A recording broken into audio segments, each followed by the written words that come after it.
हरे कृष्ण सभी को नमस्ते प्रणाम सबको सुप्रभातम सबको राधे राधे। हरे कृष्ण गुरु जी प्रणाम। हरे कृष्ण जी सीमा बहन, गुड्डी बहन, दिव्यांशी बहन, जीना बहन, गुड़िया बहन, सागर सर और विदुषी बहन, आप सभी सुन पा रहे हैं हम? जी जी गुरु गुरु जी। जी। नमः शिवाय। नमः शिवाय। कैसे हैं आप? अच्छी हूँ गुरु जी। और सभी मुझे सुन पा रहे हैं? प्रणाम गुरु जी। राधे कृष्ण गुरु जी। सुन पा रहे हैं गुरु जी। राधे कृष्ण। कैसे हो आप? जीना बहन।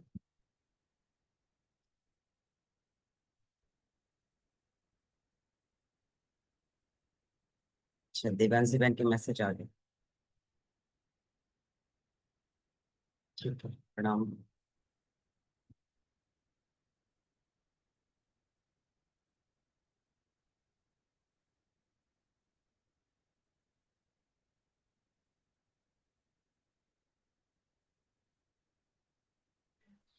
प्रणाम गुरु जी। नमस्ते गरिमा बहन, कैसे हो? जी गुरु जी मैं ठीक हूँ। ठीक है, तो हम सब चलेंगे प्रार्थना की तरफ। योगिनी विदुषी बहन ने भी अपनी आसन लगा दी। सुन पा रहे क्या आप सब? ठीक है, तो प्रार्थना के साथ सबको शुरू करेंगे। कौन करेगा प्रार्थना आज?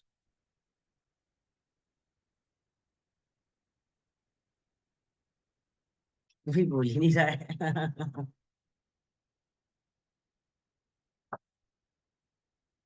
कोई नहीं बोलेगा तो गुड़िया बहन कैसे काम चलेगा? जो प्रार्थना की भाव में हो वो बता सकता है, करे आराम से। मैं करवा रही हूँ गुरु जी। ठीक। मुझे लगा गुड़िया बहन भी आप ही को कहने वाली थी शायद, है ना? हाँ, हम समझ गए आपके भाव। ठीक है विदुषी बहन जी, आप प्रार्थना के साथ। जी गुरु जी। सभी लोग सहज अवस्था में बैठ जाएं। स्पाइन, गर्दन एक सीधी रेखा में। शोल्डर को रिलैक्स करेंगे। दोनों हाथों में ज्ञान मुद्रा लगाएंगे। सभी आपको देख रहे हैं, आप घबराइए मत। आंखों मैंने को जी आंखों को कोमलता से धीरे धीरे बंद करेंगे। मुख पे प्रसन्नता, माथे पे कोई सिकन नहीं। एक आनंद का भाव। इतनी सुंदर सुबह की बेला है। ईश्वर का ध्यान, गुरु का ध्यान करते हुए सत्र की शुरुआत करेंगे। गहरी सांस भरेंगे धीरे धीरे और धीरे धीरे सांसों को बाहर छोड़ेंगे। एक और लंबी गहरी सांस भरेंगे। सांसों को धीरे धीरे छोड़ेंगे। एक बार ओम का नाद करते हुए गायत्री मंत्र करेंगे। इनहेल,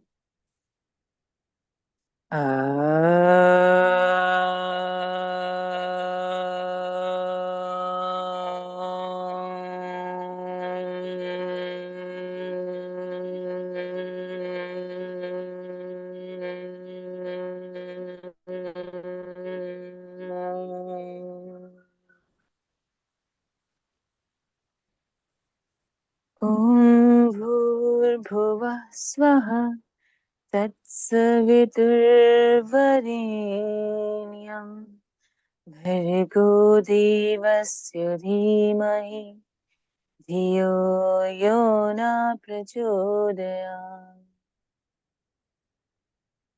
अखण्डमण्डलाकारं व्याप्तं येन चराचरं तत्पदं दर्शितं येन तस्मै श्रीगुरवे नमः। ॐ शान्ति शान्ति शान्तिः। हरि ओम तत्सत। हाथों को नमस्कार मुद्रा में जोड़ेंगे चेस्ट के आगे। ईश्वर को याद करते हुए बहुत बहुत धन्यवाद करेंगे आज के इस दिन के लिए, आज के इस नए जीवन के लिए, आज की सांसों के लिए। गुरु को प्रणाम करते हुए ओम श्री गुरुवे नमः। हाथों में घर्षण करेंगे, आंखों पर लगाएंगे, मुखमंडल पर लगाएंगे, आंखें हथेलियों के अंदर ही खोलेंगे, हाथों की ऊष्मा को आंखों से प्रवेश कराएंगे पूरे शरीर में। अपने माथे से हाथों को स्पर्श कराते हुए स्वयं को आशीर्वाद देंगे, ईश्वर को धन्यवाद करेंगे। वेलकम बैक, जय श्री कृष्णा, नमः शिवाय, हरि ओम तत्सत। आप सभी दिव्य आत्माओं को मेरा प्रणाम। बहुत थैंक यू। सुंदर। आज विदुषी बहन, थैंक यू। शब्दों को प्रारंभ कर सकते हैं हम सब।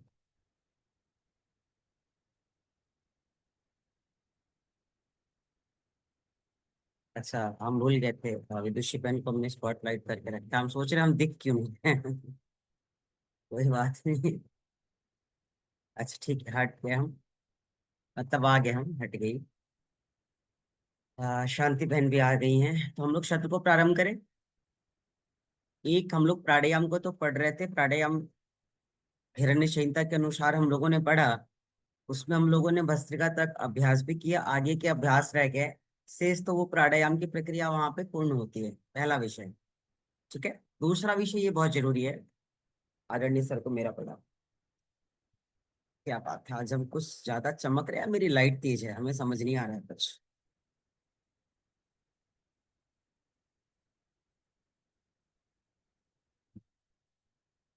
आज हम जागरण की अवस्था में, निद्रा में नहीं, बात और कुछ नहीं। बाकी रोज हम जागते समय भी शायद शहर में ही रहते होंगे, तो मुझे नहीं पता है।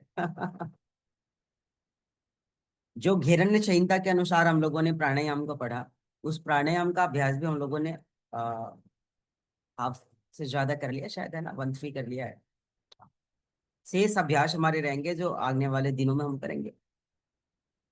हम प्राणायाम को आगे पढ़ेंगे और हठ प्रदीपिका के अनुसार पढ़ेंगे, चलेगा? ठीक है, पहला विषय। दूसरा विषय ये कि प्राणायाम के तो हमने डेट निर्धारित कर दिया कि 45 डेज की क्लासेस होंगी। ठीक है, लेकिन प्राणायाम हम तब तक क्लास लेंगे जब तक हमारा जी नहीं भर जाएगा, चलेगा? आप नाराज तो नहीं है, पहले बता दीजिएगा।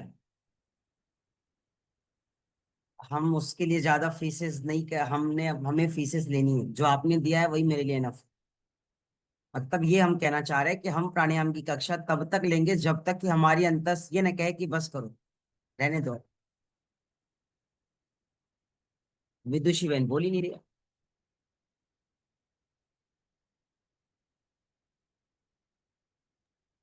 अच्छा है गुरु जी। ठीक है, तो फिर ये बढ़िया। प्राणायाम का पैकेज 40+ कर लीजिएगा, मतलब 3 महीने के चलने वाले हैं। ठीक है, एक विषय। दूसरा, सर ऐसे मत देखिए सर, हमको लग रहा है अगर हम अच्छे से पढ़ेंगे और सभी ग्रंथों के अनुसार पढ़ेंगे तो थोड़ा समय लगेगा। दूसरा ये भी है कि हम चाहते हैं आपको उस हिसाब से पढ़ा दें जो रिसर्च का एक प्रोसेस है, क्योंकि आप मास्टर हो ही जा रहे हैं, है ना। कुछ लोगों के पास डिग्रियां रहेंगी, कुछ लोगों के पास नहीं रहेगी, लेकिन मेरी नज़र में तो सभी मास्टर हो जाए ना, चाहे डिग्री रहे या ना रहे। जैसे मेरे पास, हम बिना डिग्री वाले हैं, है ना, हम हमारे पास कोई डिग्री विग्री है ही नहीं। तो आपके पास भी डिग्री रहे या ना रहे, लेकिन आप मास्टर तो रहो। क्यों शांति बहन, चलेगा? जी जी गुरु। ठीक है, तो बस हम चाहते हैं कि आप हमसे अच्छे बन जाओ और हमसे ज्यादा ग्रहण कर लो। आपके पास भी डिग्री रहे ना रहे, आपसे कोई पूछे ही ना, आप मतलब वो देना शुरू कर दो। और उसकी शुरुआत आज विदुषी बहन की एक लाइन मुझे याद आई कि आप शब्द सहज अवस्था में बैठ जाए, मुख पे पूरी प्रसन्नता चित। अब ये भाव जो है कहाँ से आ रहा है? चेहरे पे कोई निराशा का भाव नहीं। ये तो बिल्कुल कॉपीराइट वाले लोग हैं ना, मतलब बहुत अच्छे से कैच करते हैं। सीखना बहुत जरूरी है, और इस दृष्टिकोण से हमको लगता है कि जिस प्राणायाम को हम गिरण्य संहिता के अनुसार हठ प्रदीपिका या सूक्ष्म रूप से शिव संहिता में थोड़ा सा हम चलेंगे उस प्राणायाम को लेकर के, लेकिन जिस मानव शरीर के लिए यह प्राणायाम की प्रक्रिया की जा रही है, क्या हम उस विषय को जानते हैं?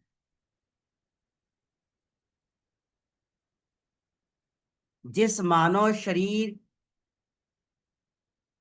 को कृतार्थ करने के लिए इस प्राणायाम का हम अभ्यास करें, क्या हम उसको जानते हैं? हम एनाटॉमी फिजियोलॉजी की तरफ नहीं जा रहे, आप बिल्कुल परेशान नहीं होंगे यहाँ पे। शरीर के संरचना की बात भी हम करेंगे, तो हम एनाटॉमी और फिजियोलॉजी में नहीं जाएंगे, हम प्राणायाम के अकॉर्डिंग सूक्ष्म रूप से उस विषय को रखेंगे। सबको पता है कि मानव शरीर के विवेचन की दो पद्धतियां प्रचलित है, वो चाहे एनाटॉमी का विद्यार्थी हो या ना हो। जैसे आधुनिक चिकित्सा विज्ञान एक हो गया, दूसरा हो गया वैदिक शरीर रचना विज्ञान। नाम सुना है सभी लोगों ने? जिस प्राणायाम की प्रोसेस को हम आगे बढ़ा रहे हैं, जिस प्राणायाम को हमें बहुत अच्छे से समझना है, और जिस प्राणायाम को हम इस देह देवालय रूपी शरीर के लिए आत्मसात करने वाले हैं, इस शरीर की रचना को भी सूक्ष्म रूप से आप जानेंगे। हम इसमें व्यापक तरीके से नहीं जाएंगे। सबको पता है कि मानव शरीर के विवेचन की दो पद्धतियां जो है वो प्रचलित है, वो बहुत ज्यादा फेमस है। जहां पे पहला है आधुनिक चिकित्सा विज्ञान और दूसरा है वैदिक शरीर रचना विज्ञान। शरीर रचना विज्ञान की बात हम नहीं कर रहे हैं, हमने यहाँ पे एक शब्द इंक्लूडेड किया है, वैदिक शरीर रचना विज्ञान। और जो वैदिक शरीर रचना विज्ञान है, यही हमारे ऋषि मुनियों की देन है ना। वैदिक शरीर रचना विज्ञान यही हमारे मतलब जो पूर्वज रहे, हमारे जो ऋषि मुनि रहे, उनकी देन है। उन्होंने मन की आंखों से शरीर के भीतर देखा है, न कि बाह्य दृष्टिकोण से शरीर के भीतर देखा है। आंखें तो बाह्य रूप से दिखाई दे रही है ना, आंखें ये बाहरी रूप से शरीर को देख रही है ना, ये आंखें बाहर से देख रही है कि सागर सर कैसे हैं, सोनी बहन कैसी है, दिव्यांश बहन कैसी है, या सरकार बहन कैसी है।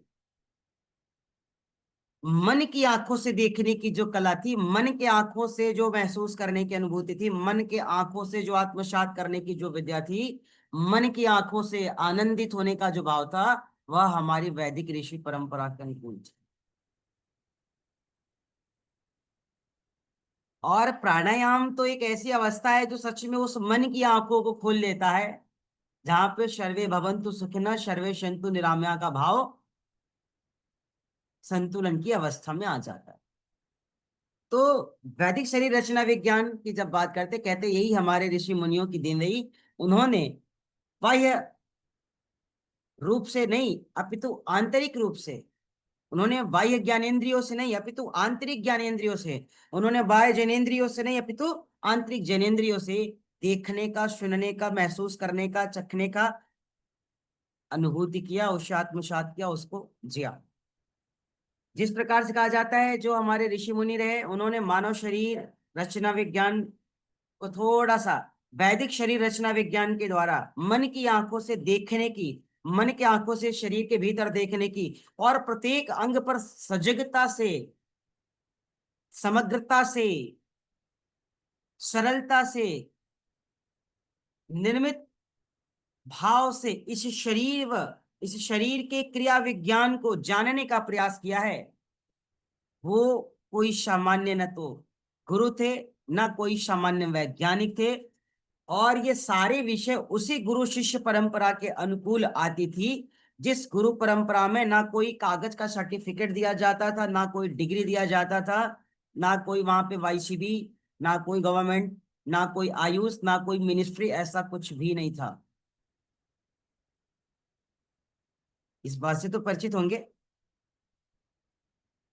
पहले दिया जाता था, भाई बहुत पहले की बात है, हमको हमको नहीं मिली, आपको कैसे मिलेगी?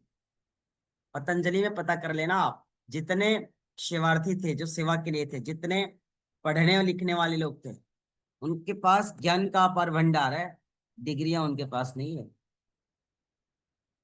अब वो कोई भले संपूर्णानंद से शास्त्री करे, आचार्य करे, जो कुछ भी करे, जैसे हमारे छोटे अनुज भी रहे, शिक्षा दीक्षा सब कुछ, लेकिन उन्होंने उनका शास्त्री, उनका आचार्य सब कुछ संपूर्णानंद से हुआ। क्यों? क्योंकि आधुनिक समय में आना है, वो वैदिक ऋषि परंपरा गुरु के अनुसार, गुरु शिष्य परंपरा के अनुसार उन चीजों को आत्मसात किए। तो वो क्या होता है ना, वो आत्मिक दृष्टिकोण से, आंतरिक मन स्थिति से, भीतर की आंखों से। आप कहेंगे सर भीतर आंख है ही का, भीतर आंख है ही का। तो कहते हैं कि जब एक आंख की बात कर ली, एक भीतर की आंख की बात कर लीजिए, उसके बाद मन की आंख की बात कर लीजिए। जो मन का आंख है ना, ऋषियों ने मन की आंखों से ही उस प्राणायाम की विषय को देख लिया था, महसूस कर लिया था, आत्मसात कर लिया था। और आज उसी विषय को हम बाह्य रूप में देखते हैं, सुनते हैं, सीखते हैं, अभ्यास करते हैं, और बाह्य रूप में ही आत्मसात करते हैं। आंतरिक रूप में आत्मसात करने वालों की जो परसेंटेज है वो 0.1% है। हमने 1% नहीं कहा, हमने 1% नहीं कहा, हमने 0.1% कहा। आदरणीय सागर सर, गहरा विषय है।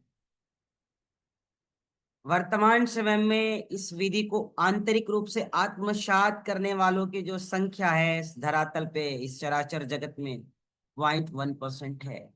और जिसने आत्मसात किया, उसका सिक्स सेंस हो या उसकी शारीरिक मानसिक आध्यात्मिक शक्तियां हो, वो 4-5-6 की रेशियो को स्पर्श कर पाया है।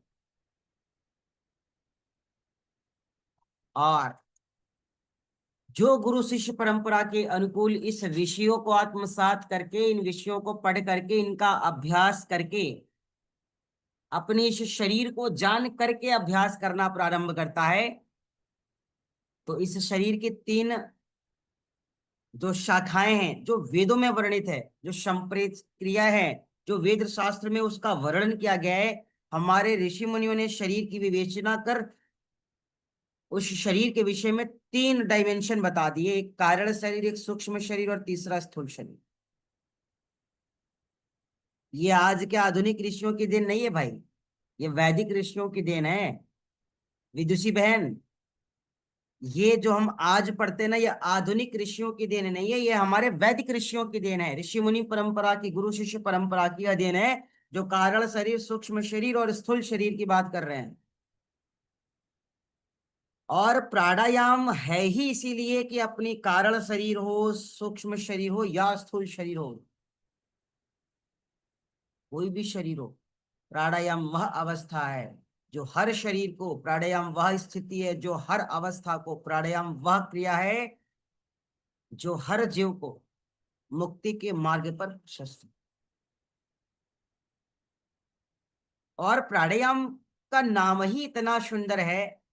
जब बात ही आयाम की आ जाए, तो जहां पर आयाम है ना, वहां पर सिर्फ सर्वार्थ, सेवार्थ, सर्व सुखाय और सर्वहिताय की ही बात की जाती है। वो है प्राणायाम।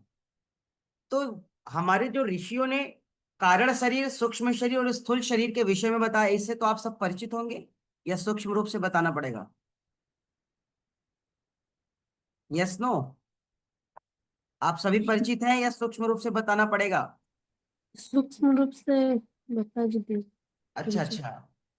हमारी योगिनी बहन है, ब्रिक बहन, उड़ीसा से है ना, जय जगन्नाथ जी क्या। तो भाई अब जगन्नाथ जी का आदेश है तो फिर तो बताना ही पड़ेगा थोड़ा सा। तो यहाँ पे जब बात हमारी हम फिर से वही बात कह रहे हैं, ये हम आधुनिक वैज्ञानिकों के आधार पर नहीं, अपितु वैदिक ऋषियों के आधार पर, गुरु शिष्य परंपरा के आधार पर पढ़ रहे हैं। कहते जब कारण शरीर की बात करते, कहते ब्रह्म और प्रकृति का संयोग होने पर, आदरणीय सुरेंद्र सर, कारण शरीर, मनुष्य और प्रकृति की तो बात ही नहीं कही गई गुरु शिष्य परंपरा में। यहाँ पे ब्रह्म और प्रकृति के संयोग की बात कही जा रही है। जो रोज चिल्लाते अहम ब्रह्मास्मि, वो भाव ऐसा होना चाहिए ना, अहम ब्रह्मास्मिन का भाव ऐसा होना चाहिए ना कि आप सबसे सजग हो, आप सबसे सरल हो, आप सबसे सीधे हो, और सब आपसे श्रेष्ठ हैं। आपको कुछ नहीं आता है, सब महान है। मतलब आप बहुत ज्ञानी होके भी समझ हैं, उस भाव को कहते हैं आनंद। आपके पास सर्वस्व ज्ञान है लेकिन आप बहुत सजग हैं। आपके पास ज्ञान का भंडार है लेकिन आप शांत हैं। आपके पास बहुत सिद्धियां हैं लेकिन आप मौन हैं। आपके पास बहुत सामर्थ्य है लेकिन जो व्यवस्था है इसमें आनंदित है। उस भाव को व्यक्त कर रहा है हम ब्रह्मास्त्र। तो यहाँ पर कारण शरीर की जब बात करें, कहते हैं ब्रह्म और प्रकृति का संयोग होने पर एक जो अभिव्यक्ति होती है, एक जो अभिव्यक्ति होता है, और एक जो प्रकृति की महसूसता होती है, प्रकृति की स्वीकार्यता होती है, प्रकृति का अपनत्व होता है, यह साधक के चित्त को प्रकट करता है। प्रकृति की आनंद साधक के चित्त को प्रकट कर रहा है। प्रकृति की वास्तविकता साधक के चित्त को प्रफुल्लित कर रहा है।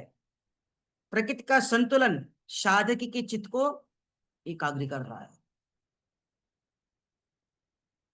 तो यहाँ पे ब्रह्म और प्रकृति की बात कही, कहते प्रकृति त्रिगुणात्मक होने से साधक का जो चित्त है वो भी त्रिगुणात्मक हो जाता है। और प्रकृति त्रिगुणात्मक है तो तीन गुण कौन से है प्रकृति के? सत, रज और तम।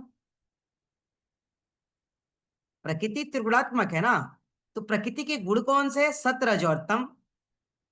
लेकिन इस प्रकृति में जो ब्रह्म के संयोग की बात कही जा रही है, मीन्स पुरुष की बात कही जा रही है, आपकी और हम सब की बात कही जा रही है, उस ब्रह्म का जो चित्त का स्वरूप है वह भी त्रिगुणात्मक है। पुरुष का ही तो चित्त है ना, चित्त भी तो त्रिगुणात्मक है ना। अच्छा आया, बुरा आया, थोड़ा सहयोग का आया, थोड़ा वियोग का आया, एकल तो है नहीं,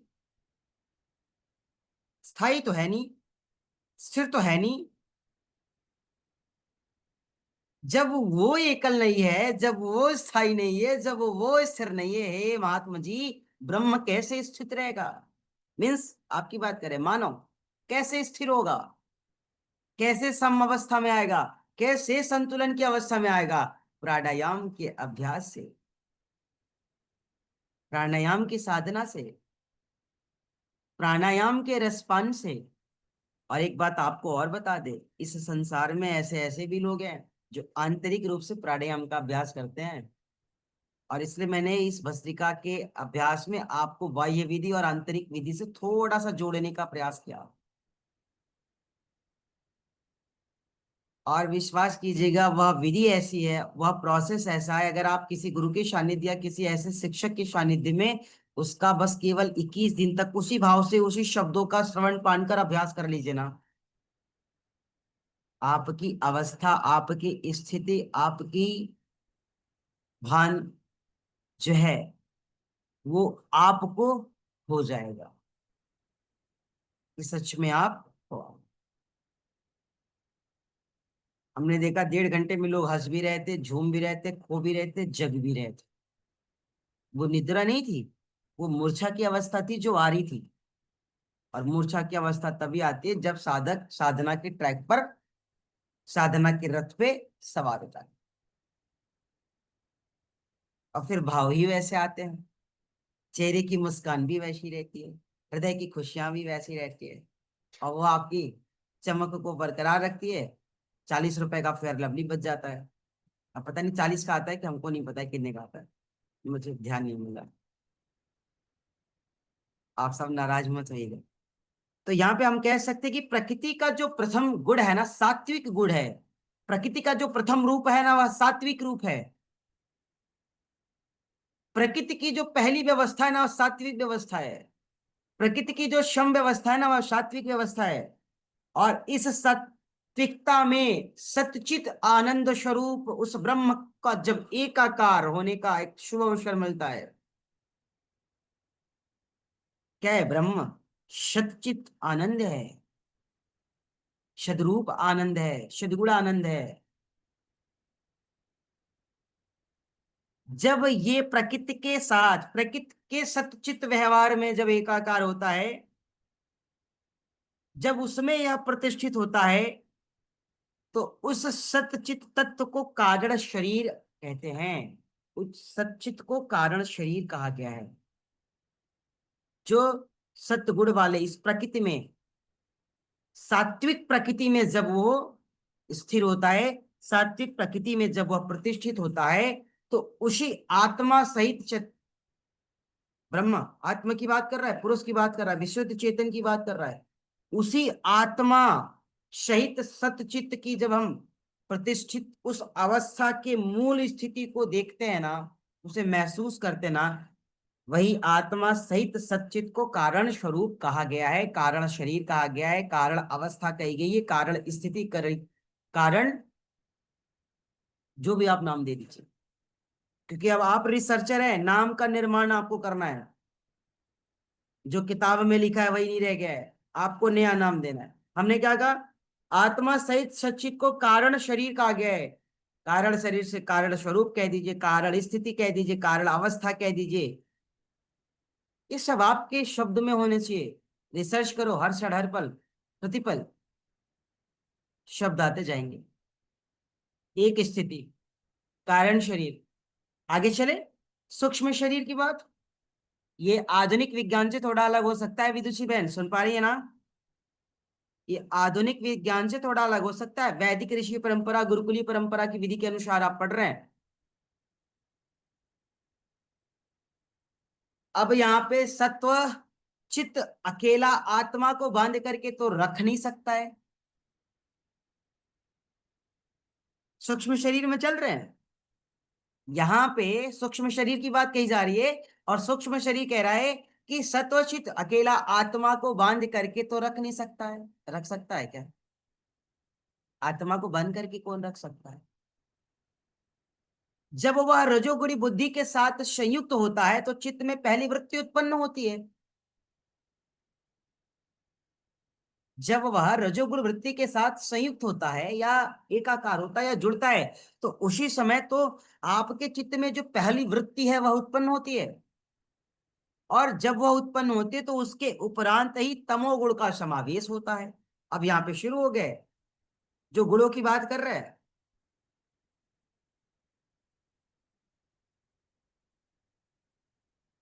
लिखने पर ध्यान कम दीजिए, सुनने पर ज्यादा दीजिए। हम लोग कहीं घूमने जाते हैं ना, तो पहले फोटो खींचते हैं, उसकी खूबसूरती नहीं देखते हैं। मसूरी जाते हैं तो लगते हैं वीडियो बनाने। शिमला गए ना, लगेंगे वीडियोग्राफी करना है, फोटोग्राफी करना है। अरे जरा उस प्रकृति की खूबसूरती से तो मिल लो, उससे दोस्ती तो कर लो।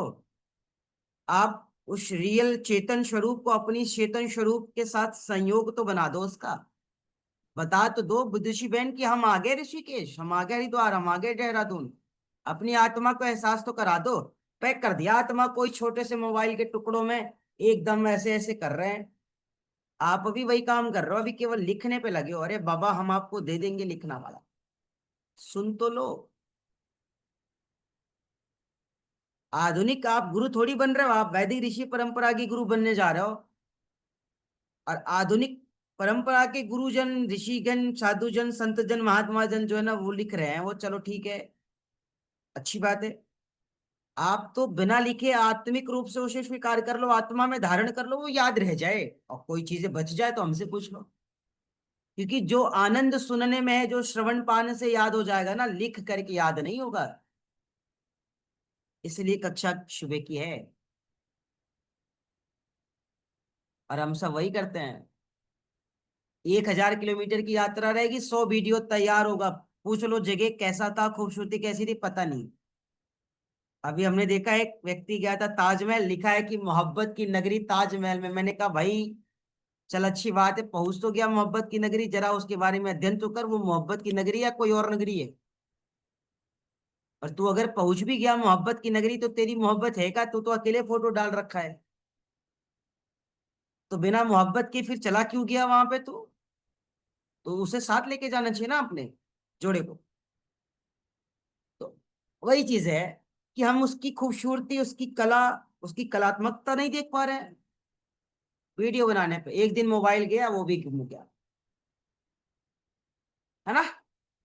और मरेंगे तो मोबाइल में पैकेज, चेतन स्वरूप के साथ वो जाएगा कहाँ? कि मान लो कभी अगले जन्म में आना पड़ा तो अशुभ संस्कार के रूप में ही चला आएगा, कि कोई थी मुमताज, किसी का था ताजमहल, चलो, या कहीं और भी। इससे थोड़ा सा, और इससे अभी थोड़ा सा जो जरूरी हो उसको लिख लो, क्योंकि ये गहरा विषय है विदुषी बहन।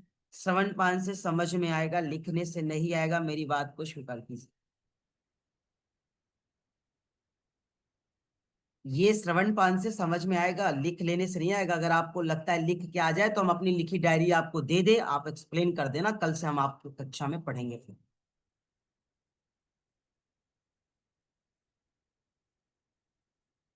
आगे चलते हैं सूक्ष्म शरीर की बात। सूक्ष्म शरीर की शुरुआत ही यहाँ पर है कि सतचित आनंद, सतचित तत्व अकेला आत्मा को बांध करके नहीं रख सकता है। और जब वो अकेले आत्मा को बांध करके नहीं रख सकता है तो वह धीरे धीरे रजोगुणी बुद्धि के साथ संयुक्त हो जाता है। और जब वह रजोगुणी बुद्धि के साथ संयुक्त होता है तो उस क्षण ही चित्त में जो पहली वृत्ति उत्पन्न होती है, उस वृत्ति के कारण साधक का तमोगुण एक्टिव हो जाता है। उस वृत्ति के कारण ही साधक का तमोगुण क्या होता है, एक्टिव हो जाता है। और उसके उपरांत ही जो चित्त में तमोगुण उत्पन्न हो गया, एक्टिव हो गया, उत्सर्जित हो गया, चित्त करोड़ों करोड़ों वर्षों तक आनंद भोग करके, सुख भोग करके, दुखों का अनुभूति करके आया हुआ है। करोड़ों वर्ष की बात कही मैंने। आप कहेंगे सर हम तो 1 वर्ष, 10 वर्ष, 150 वर्ष की बात करें। नहीं, करोड़ों वर्ष। क्यों? वैदिक ऋषि परंपरा के अकॉर्डिंग आपको पता है, हम सब कहते हैं कि 84 लाख योनि में भटकने के बाद आए हैं, यही कहते हैं। अरे भाई, आपको क्या पता है कि एक एक योनि 10-10 हजार वर्ष की थी, ये भी पता है। कोबरा बने थे, बिस्को, पता नहीं क्या क्या बने थे, है ना।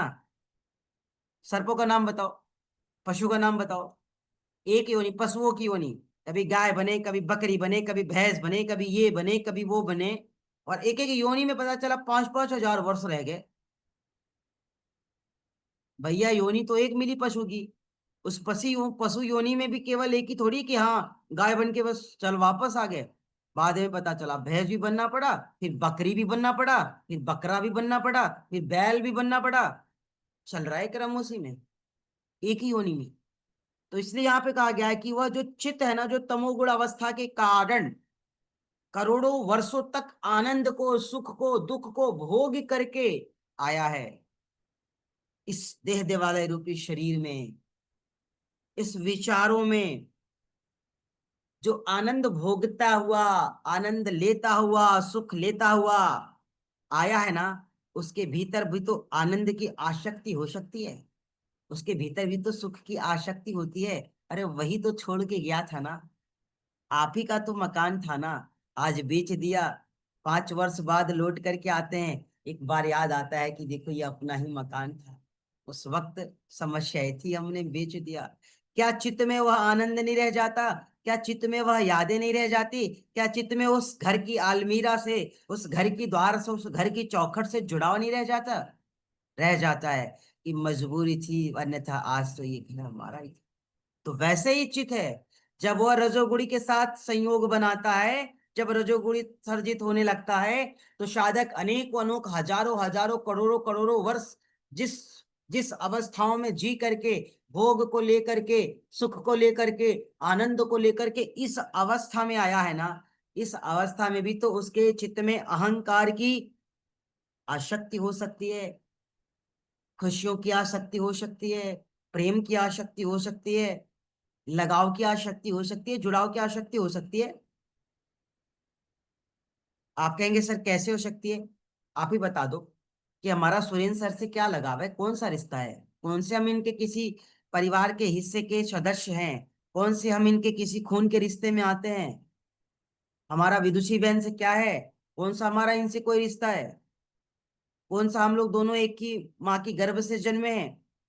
हमारा गरिमा बहन से कौन सा रिश्ता है कि हम दोनों भाई बहन हैं, माता पिता के रूप में रहे होंगे, पुत्र और माँ के रूप में रहे? क्या रिश्ता है हमारा? कोई नहीं है। सागर सर से क्या रिश्ता है हमारा? सागर सर के एक बार मैसेजेस आते, सर ऐसी प्रॉब्लम है, हम कक्षा करना चाहते हैं। एक बार में सर आप कर लो, नो प्रॉब्लम है, आप कक्षा ज्वाइन कर लो, बाकी देख लेंगे। एक बार में वह भाव उत्सर्जित हो जाता है, आंसर चले जाते हैं। क्या रिश्ता है, किस वर्ष का जुड़ाव है? जब चेतन स्वरूप इस विषय पर सोचता है ना, तब उसे सबसे प्रीति होने लगता है कि सभी हमारे ही तो हैं, सभी अपने ही तो हैं, इसी जन्म के साथी हैं। अरे जन्म के नहीं तो किसी कर्म के साथी होंगे, लेकिन हैं तो अपने ही क्यों? इस 150 करोड़ भारतीयों में किसी के सुनने के लिए किसी के पास फुर्सत नहीं है। और किसी को स्वीकार करना ये बड़ा ही सौभाग्य का विषय है। किसी को स्वीकार कर लेने का मतलब ये नहीं कि हमने गलत को स्वीकार कर लिया, हमने उसके शरीर को स्वीकार नहीं किया है। हमने उस शरीर में जो रियल सोल है, जो विशुद्ध चेतना है, वह चेतन स्वरूप जो सद्गुण सच्चित आनंद परम आनंद के विषय से एक दूसरे को कनेक्ट कर रहा है, हमने उसको स्वीकार किया है। लेकिन मनुष्य को क्या लगता है, सुरेंद्र सर ज्वाला सर के साथ जुड़े गए, विदुषी बहन ज्वाला सर के साथ जुड़ गई, गरिमा बहन विदुषी बहन के साथ जुड़ गई, अब ये अच्छे हो गए ये बुरे हो गए। अरे बाबा वो जुड़े किस लिए हैं? उनकी शोल को तो जरा जानो ना, वो शोल किस लिए जुड़ा है उसको तो जानो ना। लेकिन आज का मनुष्य इन सारी चीजों से ना बहुत हटके है, इतना डेप्थ में जाता नहीं, इसलिए उससे ही देख करके सारा आकलन लगा लेता है कि ये सही और ये गलत है। जब यहाँ पे कह रहा है कि चित्त में तमोगुण का समावेश होने के कारण चित्त जो है करोड़ों वर्षों तक आनंद भोगता है, और आनंद की आसक्ति से वह विरक्ति नहीं पा सकता है। उस आनंद की आसक्ति में उसके जो अहंकार की सृष्टि और अहंकार की समष्टि है ना, वो भी समावेशित हो जाती है। तभी वह अहंकार की भाव से कहता है अहम ब्रह्मास्मि, अन्यथा वो बड़े प्रेम भाव से कहेगा कि अहम ब्रह्मास्मि।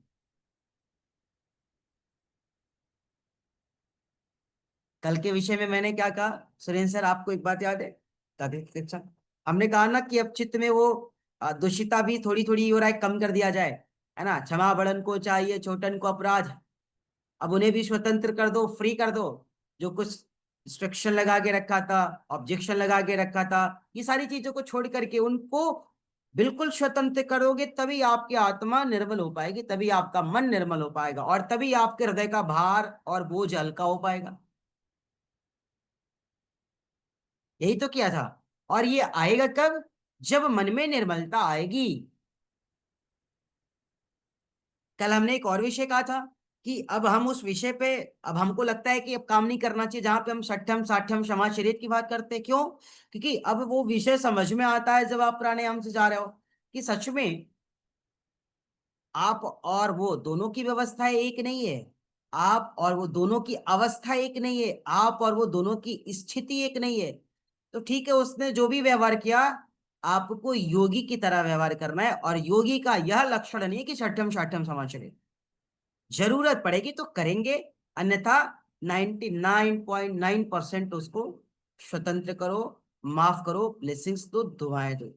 जो यहाँ पे 0.1% साधना की बात थी, वो 0.1% केवल अपने पास उस भाव को रखना जहाँ पे षट्ठम साठ्यम समाचरित की बात है। और आनंद में आसक्ति जब हो जाती है तो अहंकार की सृष्टि होती है।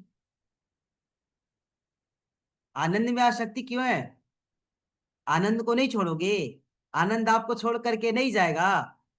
देखो मैं किसी व्यक्ति के आनंद की बात नहीं कर रहा हूं कि वो किसी कन्या को छोड़ के जाए, मैं वास्तविक आनंद की बात कर रहा हूं, अंतस के आनंद की बात कर रहा हूं, उस जीव के आनंद की बात कर रहा हूं जो जीव स्व को जानने पर आनंदित होता है।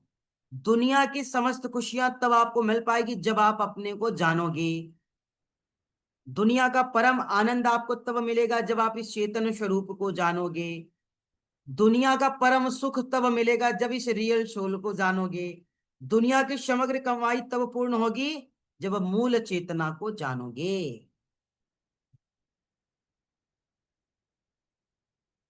बात सुन पा रहे हैं आप?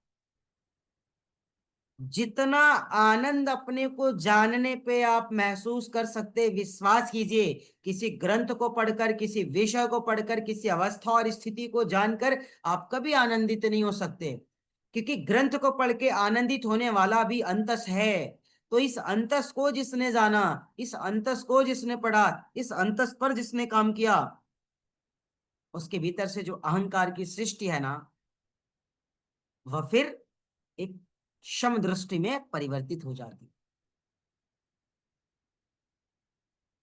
अहंकार की सृष्टि समदृष्टि में परिवर्तित हो जाती है। और अहंकार की सृष्टि में शक्ति रूपी जो इंद्रियां हैं, शक्ति रूपी इंद्रिय क्या है? मन है। मन तो शक्ति रूपी इंद्रिय है ना उसमें। और जो तन मात्राएं आपके, जो कारण शरीर से उत्पन्न हो रही है, जो 10 इंद्रियां हैं आपकी, 5 तन मात्राएं हैं, सूक्ष्म शरीर है, स्थूल शरीर है, ये कारण शरीर है। हम कह रहे हैं ये अगर संतुलन की अवस्था में न रहा, इस सूक्ष्म शरीर को आत्मा की दृष्टि से न देख पाए, इस सूक्ष्म शरीर को आनंद की उस पराकाष्ठा को स्वीकार न कर पाए, इस सूक्ष्म शरीर का अहंकार का जो सृष्टि है वो एक चेतन दृष्टि में जब तक न परिवर्तित हो पाए, तो याद रखना सूक्ष्म शरीर का वास्तविक निर्माण नहीं हो पाएगा। जैसे हमने जमीन तो आपको दे दी, लैंड, लेकिन आप मकान नहीं बना पाओगे, वैसे ही जब तक यह सम दृष्टि में नहीं बदलेगा तब तक आप इसे जान नहीं पाओगे।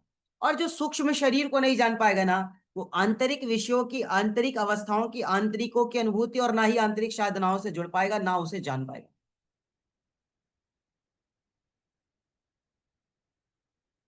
पहले सभी बोलेंगे राधे राधे। जग रहे या सो गया आधे?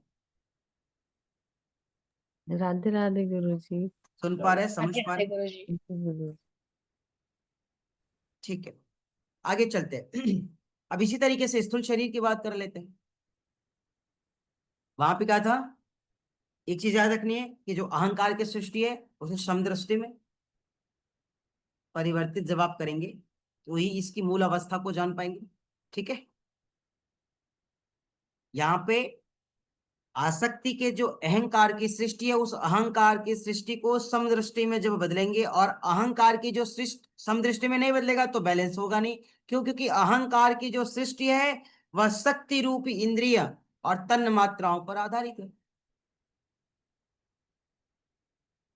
भाई मन में ही तो अहंकार आ रहा है ना, चित्त में तो अहंकार आ रहा है ना। हम नहीं झुकेंगे, हम नहीं जुड़ेंगे, हम नहीं करेंगे, लेकिन इस भाव को भी समरूपता के साथ आप स्वीकार कर सकते हैं। इसे कोई और कर लेगा, इसके लिए कोई और बना है, ये मेरे विषय का हिस्सा नहीं है। हमारा जन्म किसी और कार्य के लिए, हम कार्य ही करेंगे। अच्छा, तो उस भाव में भी आप एक सतगुण भाव ला रहे हो, उस व्यवस्थाओं में भी आप सम व्यवस्थाओं को देख रहे हैं।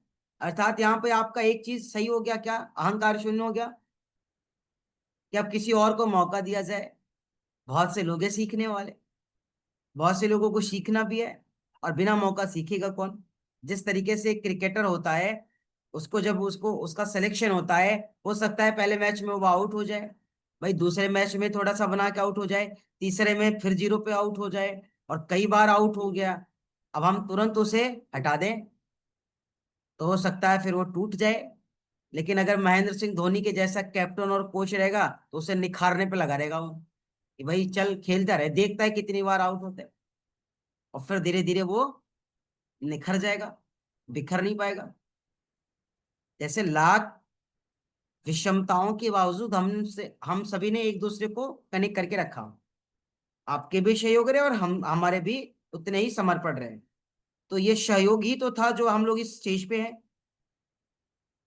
तो यहाँ पे जब स्थूल शरीर की बात अब हम कर रहे हैं तो इस विषय को थोड़ा सा ध्यान से समझे। जब सूक्ष्म शरीर शरीर आश्रय के अभाव से अप्रकट रहता है,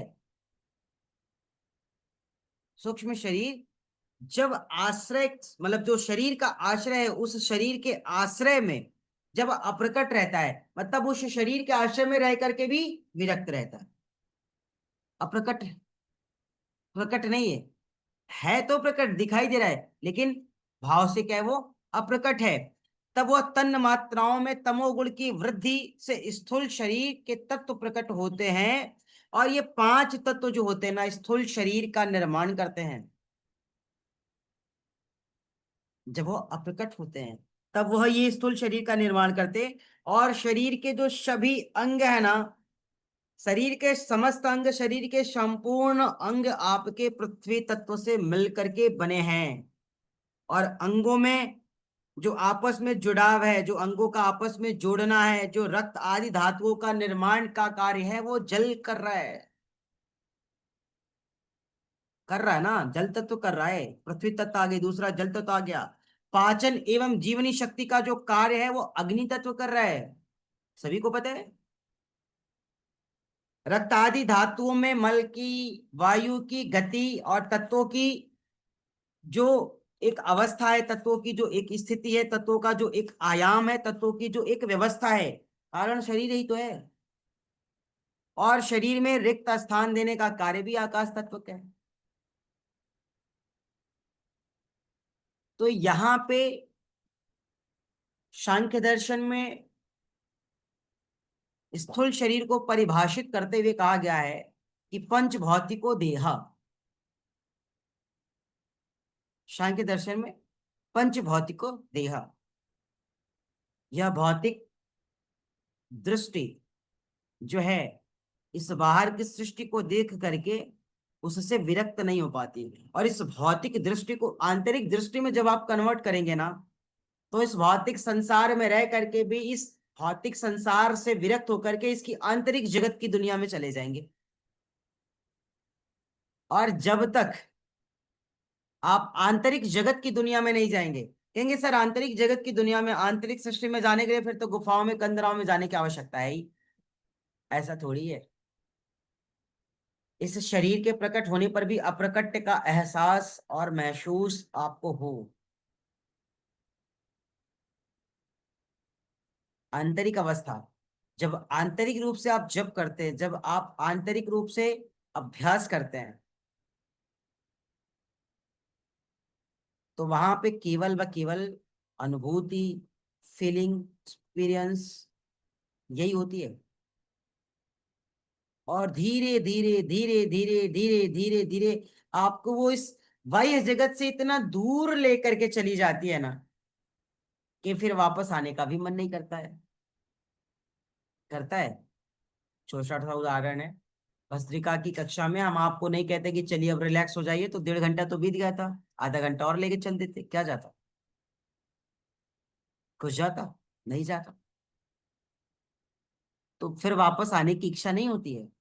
उसी तरीके से जिस व्यक्ति का यह जो पंचभौतिक शरीर है ना, पंच भौतिको देह, जो सांख्य दर्शन कह रहा है, कह रहा है रुई, धागा, वस्त्र से शरीर के वर्गीकरण को समझा जा सकता है। रुई, धागा और वस्त्र के वर्गीकरण से शरीर को समझा जा सकता है। यहां रुई कारण शरीर है, धागा सूक्ष्म शरीर है और वस्त्र स्थूल शरीर है। लिख लीजिए। हमने बोल दिया तो आधे तो बेचारे जान के मतलब लिखना, लिखने की भी इच्छा है तो भी नहीं लिख रहे हैं। भैया लिख लो, ऐसी कोई बात नहीं है। मतलब यहाँ पे जो पंच भौतिको देह, जो सांख्य दर्शन के अनुसार जो बातें कही जा रही है, कह रहे हैं इस पंच भौतिको देह को आप अगर समझना चाहे, जो कारण स्थूल और सूक्ष्म की बात कर रहे हैं ना, बड़े ध्यान से समझ सकते हैं। कहते हैं इसका एग्जाम्पल देने के लिए, एक रुई, दूसरा धागा और तीसरा वस्त्र है। वस्त्र मीन्स हम इस वस्त्र की बात कर रहे हैं, है ना। दूसरा, इनके वर्गीकरण से हम इसको समझ सकते हैं। यहाँ जो रुई है, रुई क्या है? कारण शरीर है, ठीक है। धागा क्या है? सूक्ष्म शरीर है। लेकिन जो वस्त्र है वो क्या है? स्थूल शरीर है।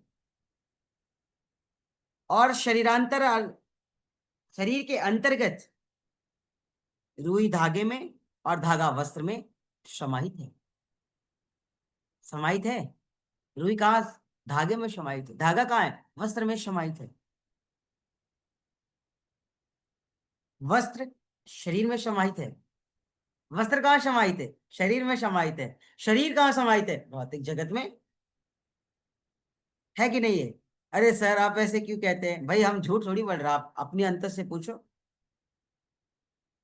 कितनी अच्छी बात कही गई, रुई धागे में समाहित है, धागा वस्त्र में समाहित है, वस्त्र शरीर में समाहित है। ये वस्त्र शरीर में ही तो समाहित है ना, इसको हमने धारण कर रखा है शरीर पे ही तो। और यह शरीर कहाँ समाहित है? बाह्य जगत में। बाह्य दुनिया में, बाह्य संसार में। उदाहरण अच्छा है ना? और हमको क्या लगता है गुड़िया बहन, हमको क्या लगता है? हम जाट हैं, हम वैश्य हैं, हम क्षत्रिय हैं, हम जाटव है, ये है। समाहित है ना हम भौतिक संसार में, झगड़ रहे हैं ना हम भौतिक संसार में, लड़ रहे हैं हम ना भौतिक संसार में। टाइटल से हमारे भीतर परिवर्तन हो जा रहा है ना इस संसार में। तो जरा एक बार इसके उदाहरण को जान लेना। किसी भी टाइटल वाला होगा, कोई भी व्यक्ति होगा, इस भौतिक संसार में होगा, और अगर वो इस उदाहरण से परे मान ले अपने को, तो आप हमें बता दो। उसका शरीर इस उदाहरण से परे हो तो बता दो मुझे। वह सोल इस एग्जाम्पल से परे हो तो बता दो। विदुषी बहनी बता दे, कोई भी किसी भी कुल धर्म में जाति में जन्मा हो, बता दो।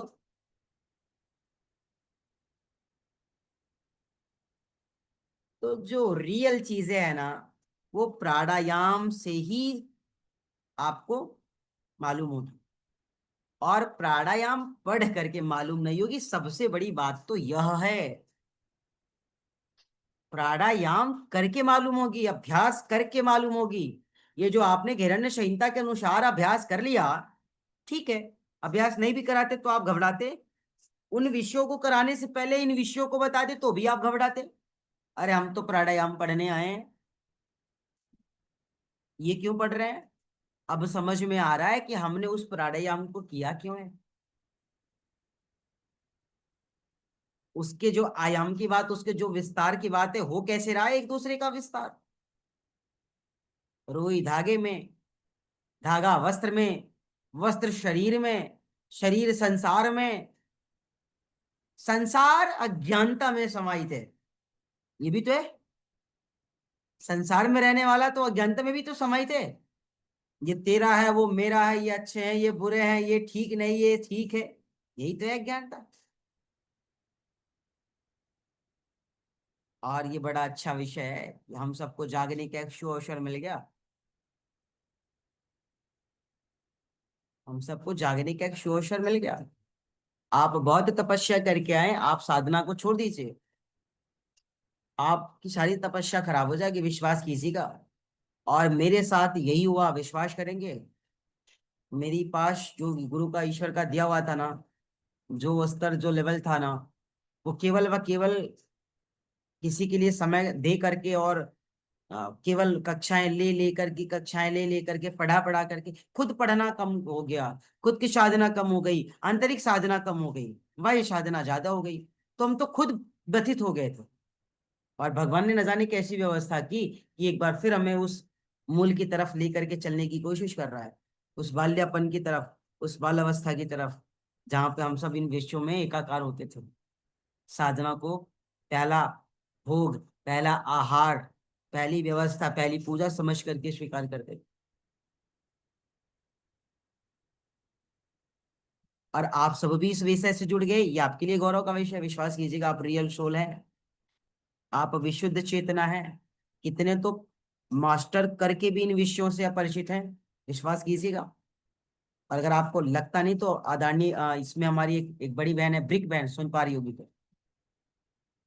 मुझे तो बाद में पता चला कि ब्रिक बहन का मास्टर कंप्लीट हो चुका है। तो यहाँ पर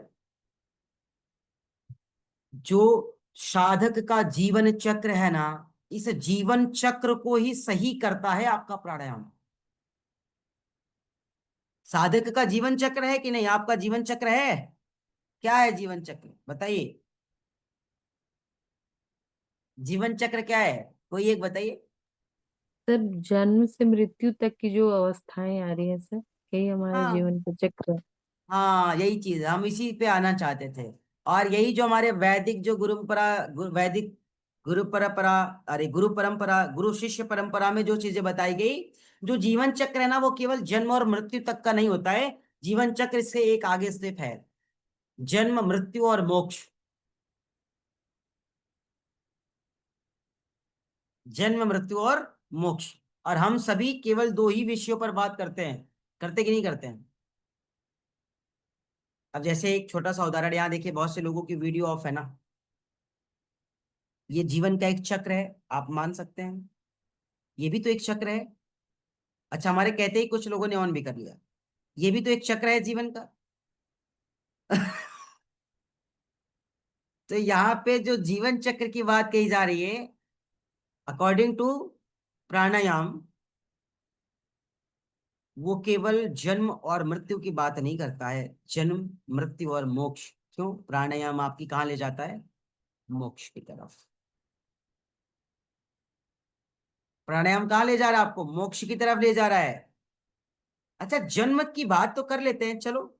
शांति किसी बहन ने बताया था, मैं तो बहन ने, आप मुझे ये बता सकते हैं कि जन्म की जब हम बात करते हैं, जन्म का मतलब क्या होता है? जन्म मीन्स क्या होता है?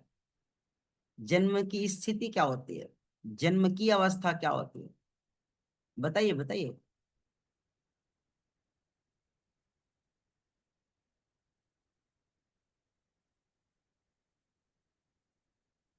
बता देंगे कि रघुकुल रीत सदा चली आई, प्राणदायी प्रवचन न जाई, है ना, बस।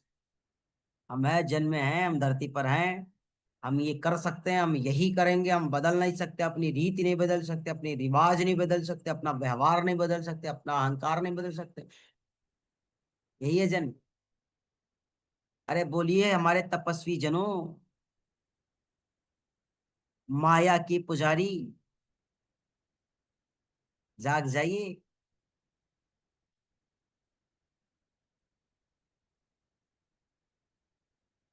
लाइट नहीं है, बारिश हो रहा है, वो तो मुझे पता है, कोलकाता में बारिश हो रही है, हाँ बुआ है मेरी वहां पर, ठीक है, कोई बात नहीं। बाकी लोगों की बात कर रहे हैं हम। बालेश्वर में भी है गुरुजी। कितना सुंदर बात का, मैंने कहा माया के पुजारी, हम सब है ना माया के पुजारी। हम भी है, ऐसा थोड़ी आप ही हो, मैं भी हूं, हम सब है। तो यहाँ पे जन्म की, जीवन चक्र की बात कर रहे थे। ये प्राणायाम क्या कर रहा है? साधक के जीवन चक्र को सुसज्जित कर रहा है, सुनियोजित कर रहा है, सुव्यवस्थित कर रहा है, वह है प्राणायाम। बढ़िया सोनी बहन सुन पा रही है? आदरणीय सुरेंद्र सर, सोनी बहन के पास बड़े एकदम डायमंड हीरे सोने सब पड़े, आभूषण ढेर सारे, है ना। वो चाहे वो व्यापार के लिए हो, या उपयोगी के लिए हो, या उपभोगी के लिए हो, या भोगी के लिए हो, तो ये भी तो एक माया रूपी जीवन है ना, हम उसमें ही तो उलझे है ना। हम उसकी पूजा कर रहे हैं ना, माया की पुजारी। और हर साधक माया का पुजारी है इस भौतिक संसार में, याद रखिएगा। जिसने माया को नहीं पूजा ना, वो या तो परेशान रहेगा, या विरक्ति की तरफ रहेगा। जिसने अपनी सभी इच्छाओं को और लालसाओं को पूरा करना चाहना, वो हर तरीके की माया को पूजेगा, इस बात को लिख करके रख लीजिएगा। क्यों? तो सरकार बहन, अगर हमें सभी इच्छाओं की पूर्ति करनी है, सभी लालसाओं की पूर्ति करनी है, सबकी नजर में अच्छा बनना पड़ेगा, तो फिर जो माया रूपी संसाधन ने, साधनों ने, मनुष्य ने, किसी देह ने हमें घेर रखा है, फिर तो हमको उनके शरणागत होना पड़ेगा ना। तो जब जीवन चक्र की बात आती, कहते रचना काल की बात करें, रचना काल की बात कर ले, जो प्रकृति में प्रत्येक शोल है ना, रचना काल में जो प्रत्येक आत्मा और प्रत्येक आत्मा के साथ जो प्रकृति का संयोग है ना, मतलब हम कह सकते हैं कि प्रत्येक सोल के साथ जो नेचर का संयोग है, इस संयोग के कारण ही क्रम से कारण सूक्ष्म शरीर का निर्माण होता है। यह सूक्ष्म शरीर अव्यक्त होता है, सृष्टि पर्यंत बना रहता है। सूक्ष्म शरीर का प्रवश काल स्थूल शरीर को धारण करती है, और यह इसे व्यक्त करती है। और जब तक आत्मा स्थूल शरीर के साथ रहती है ना, तब तक जीवन होता है। जब आत्मा इस स्थूल शरीर का साथ छोड़ देती है, इसी आधार पर फिर मृत्यु की तरफ जाती है, हमारी शरीर मृत्यु को प्राप्त करती है, आत्मा इस शरीर का त्याग कर देती है, इस स्थूल शरीर का त्याग करके वह आगे की तरफ बढ़ जाती है। और फिर जब आगे की तरफ बात बढ़ रही है तो हम इस तीन विषय से इस विषय को समझने की कोशिश करें। तीन डायमेंशन है, पहला जन्म था, दूसरा मृत्यु थी और तीसरा मोक्ष था। जब बात जन्म की कही जाए, कहते हैं जिस आत्मा और सूक्ष्म शरीर का संयोग रचना काल में होता है। जन्म का मतलब जान लीजिए, शायद अभी सुनने को ना मिले, नेट पे तो पक्का नहीं मिलेगा, लिख के रख लेना। कह रहे जन्म का मतलब क्या है, कहते जिस आत्मा और सूक्ष्म शरीर का संयोग रचना काल में हुआ है, उसके आश्रय के अभाव में स्थिति प्रत्यक्ष नहीं होती है, अर्थात उसकी पहचान प्रकट नहीं होती। होती है क्या? जब इस शरीर का निर्माण हो रहा था, जब इस शरीर के भीतर इस शरीर का संयोग बन रहा था, रचना काल में इस शरीर सूक्ष्म शरीर का संयोग जिस आत्मा के साथ बन रहा था, क्या उसकी कोई पहचान थी क्या? आप बताइए।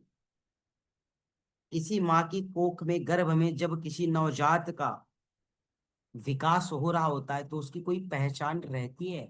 पहचान का मतलब ये नहीं कि आप उसके माता पिता, इस पहचान की बात नहीं कर रहा। जब तक वह इस धरा पे नहीं आया है, उसके चेहरे की पहचान है आपको, कि उसके शरीर की पहचान है आपको, कि उसके हाथ पांव की पहचान है आपको, कि उसकी शोल की पहचान है आपको। कोई भी पहचान है उसकी? भी नहीं।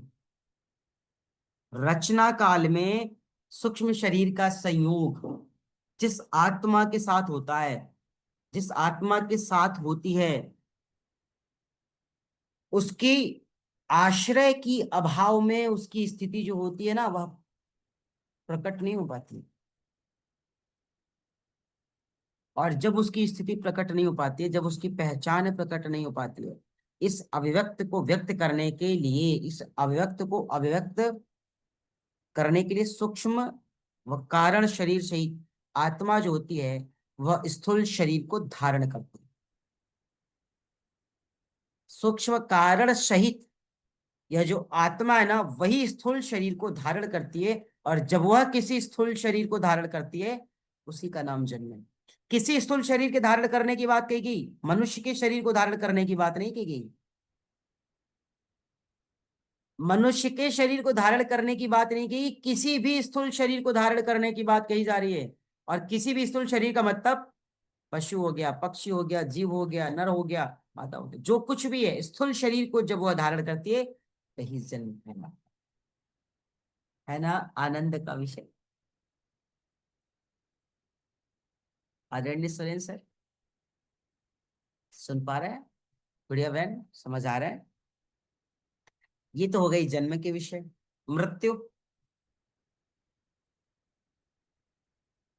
आप नहीं मिले तो हम मर जाएंगे। तो हम तो चाहते हैं कि आप वहीं हैं, मर जाओ, इसलिए कि हम आपको मिलने वाले ही नहीं है, है ना।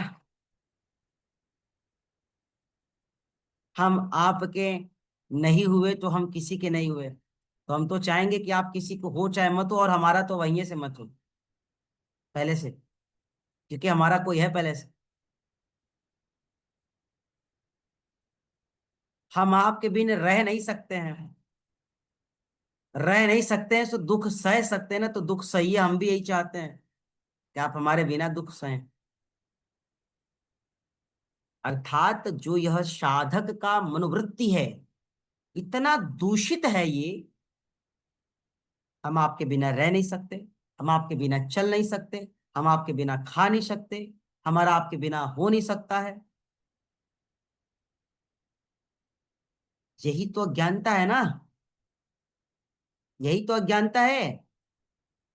और जब इस शरीर का निर्माण हो रहा था, जब आत्मा का प्रकृति के साथ संयोग बन रहा था ना, जब रचना काल में उस शरीर का निर्माण हो रहा था ना, तब कहाँ थे ये? जरा पूछो इनसे जो कह रहे हम आपके बिन नहीं रह सकते हैं। पता करो, पता करो ये कहाँ थे उस समय।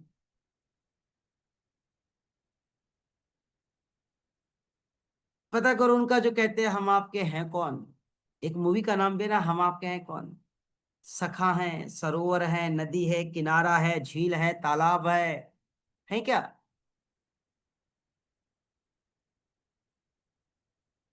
यहाँ पे जब मृत्यु की बात कही जाए ना, जीवन चक्र में जो दूसरा हमारा डायमेंशन है मृत्यु की बात, जब स्थूल शरीर किसी आत्मा को धारण करने के योग्य नहीं रहता है ना,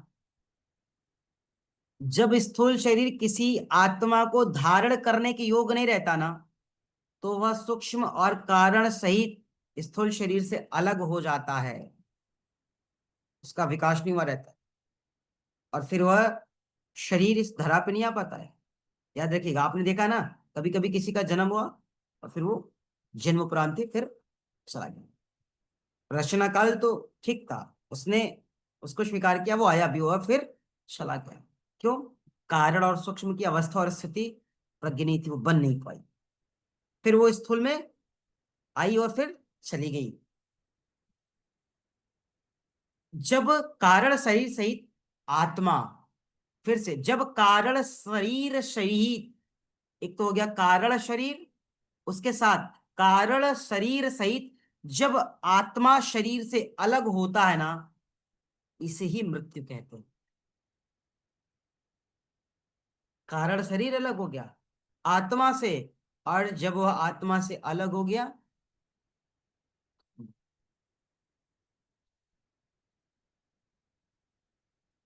आत्मा अपरिवर्तित है, सबको पता है, योग दर्शन में आप लोगों ने पढ़ा, वह परिवर्तनशील है, वह परिवर्तनशील तो है भी नहीं, तो शरीर ने क्या किया, साथ छोड़ दिया। आगे चलते हैं। मृत्यु के उपरांत जो सूक्ष्म शरीर कारण शरीर का आत्मा के साथ संयोग बना रहता है ना, एक विषय फिर से, मृत शरीर के साथ जो सूक्ष्म शरीर और कारण शरीर का आत्मा के साथ संयोग बना रहता है ना, कर्म संस्कार और पश्चवायु सूक्ष्म शरीर का अंग होने के साथ आत्मा के साथ चले जाते। दूसरा, मृत्यु के दौरान साथ गए जो संस्कार होते हैं, साथ गए जो कर्म होते हैं, वो साधक को किसी न किसी जन्म में भोगने होते हैं। मृत्यु के साथ गए जो अशुभ संस्कार, अशुभ कर्म या जो अशुभ प्रवृत्तियां, अशुभ दोष रहे होंगे ना, वो किसी न किसी जन्म में फिर से आपको भोगने पड़ेंगे।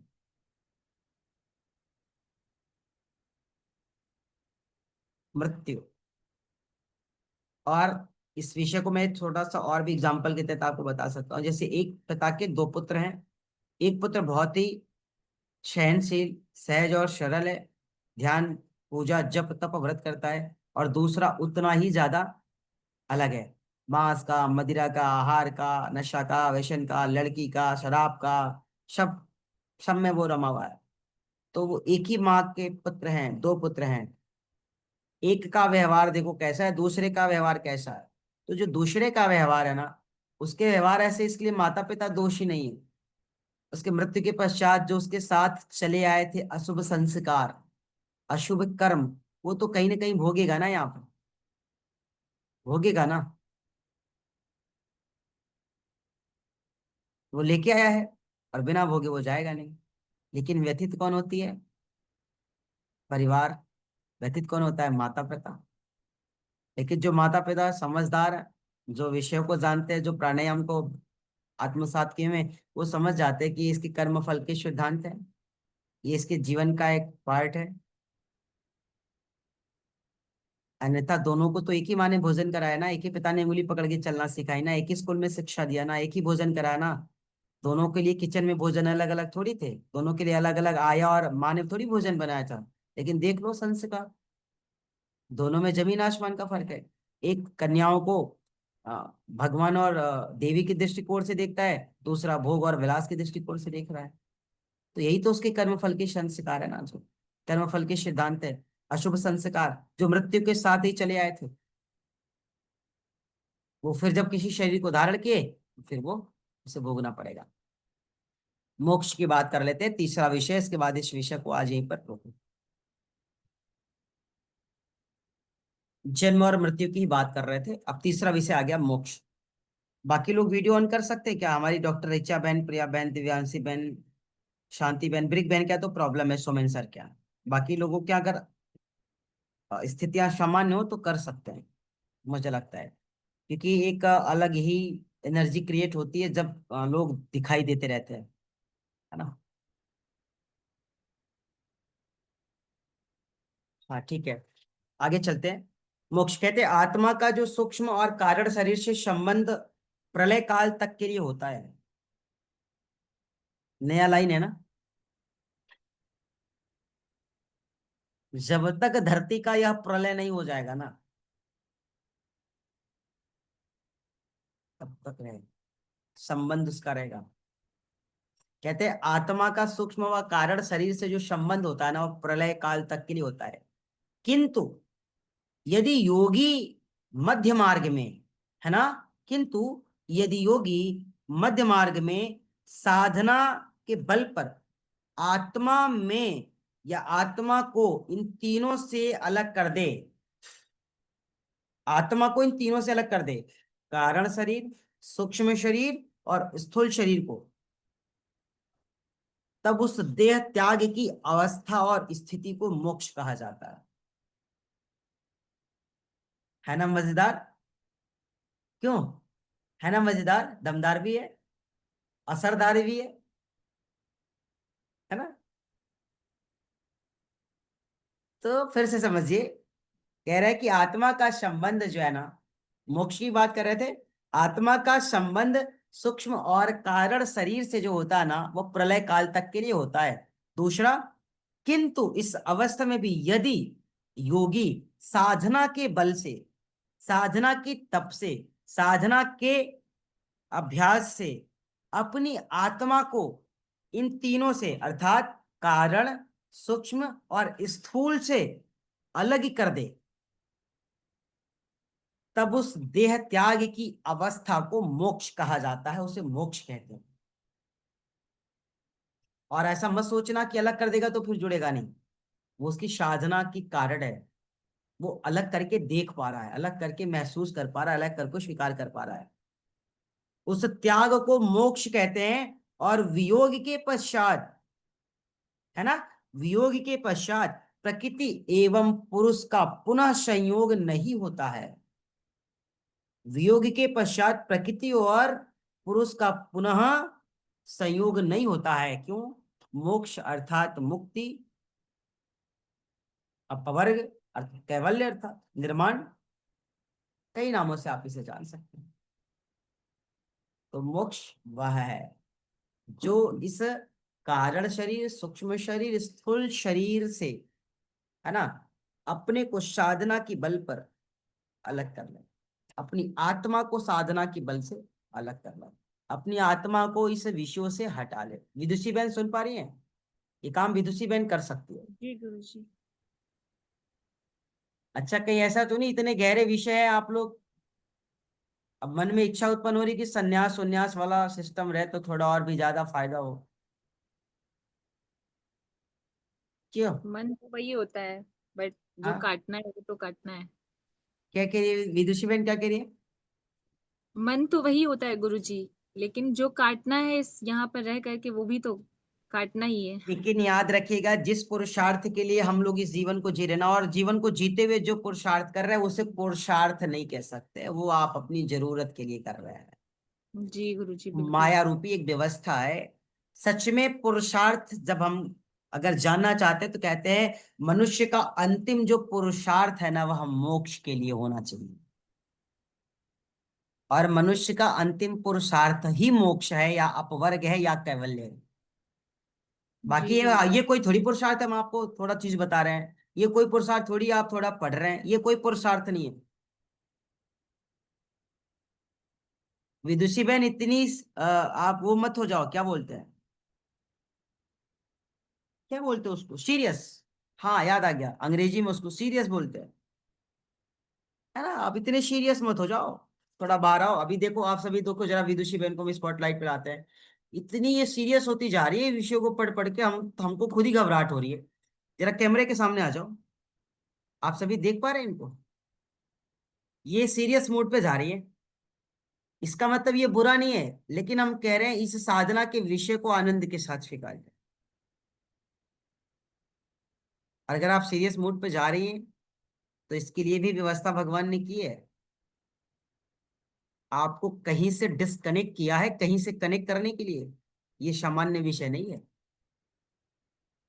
और डिस्कनेक्ट भी किस तरीके से किया कि आपको असहाय बना दिया, मजबूरी में आप डिस्कनेक्ट हुए, हम ये कह सकते। आपके लिए मजबूरी नहीं होगी, लेकिन अब आपको लग रहा है कि नहीं, वो मेरी मजबूरी नहीं बल्कि ये जीवन के लिए जरूरी था,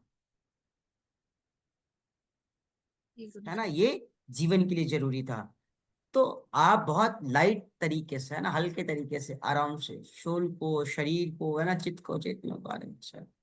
और ये जो शब्दों का श्रवण पान आप सब करते हैं ना, इन शब्दों का उत्सर्जन, इन शब्दों का उद्गम, इन शब्दों की उत्पत्ति स्वयं की चेतना से स्वयं होने लगेगी जब आप इन विषयों को आत्मसात करो,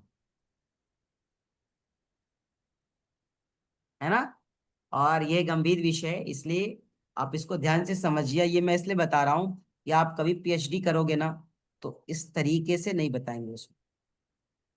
इसका एक रिसर्च का प्रोसेस होता है, वो आपको करना होता है। और मास्टर में आपको क्या मिल सकता है ये आप सब बहुत अच्छी तरीके से जानते हैं। तो जीवन को मुख्य मार्ग पर, कैवल्य मार्ग पर, कृतार्थ मार्ग पर, पुरुषार्थ मार्ग पर ले जाने के लिए कहते हैं एक क्षण ही काफी है। एक एकड़ गलत आहार और एक पल का गलत विचार जिस तरीके से मनुष्य के जीवन को नस्ता नाबूद कर देता है। एक एकड़ गलत आहार शरीर की आकृति बेढंग बना देगी, एक पल का गलत विचार कैरेक्टर को खराब कर देगा। उसी तरीके से एक क्षण के लिए अगर जीवन में सच्चा गुरु मिल जाए ना, वह आपके जीवन को ट्रैक पर ला करके छोड़ करके चला जाए, आप उसे पुरुषार्थ के माध्यम से मोक्ष तक ले जा सकते हैं। तो विषय वो है। और ये आप इसलिए नहीं पढ़ रहे कि आपको अपने जीवन को कृतार्थ करना है। अगर ये सोच के पढ़ोगे तो बहुत कुछ नहीं कर पाओगे, याद रखना। आप विकास दिव्य कीर्ति सर आपको बनना है, आप शिक्षक बनो ना बनो, हजारों शिक्षक बनाना है, इसलिए आप पढ़ रहे हो। और देखो हम उसी भाव से दे भी रहे हैं, क्योंकि हमारे गुरु ने कहा था ना कि ऐसे लोगों को तैयार करना है। तो किसको तैयार करेंगे, हमें लग रहा है जो तैयार हो पाएगा हम उसको बता रहे हैं। तो आपको भी इसलिए नहीं कि आप शिक्षक बन जाओ, शिक्षक बनोगे अपने जीवन का, अपने परिवार का, दो चार लोगों का पेट भर पाओगे।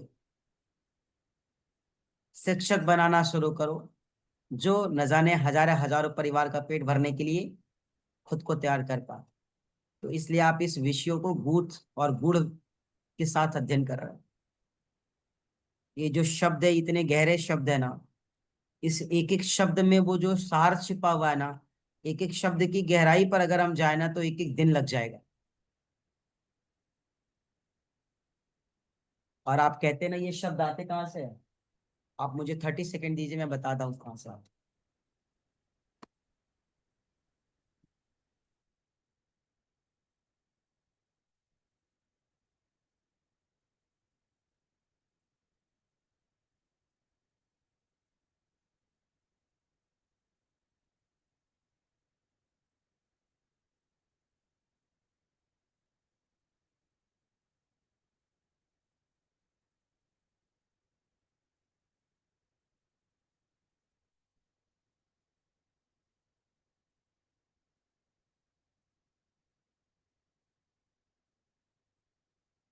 आप हमें देख पा रहे हैं।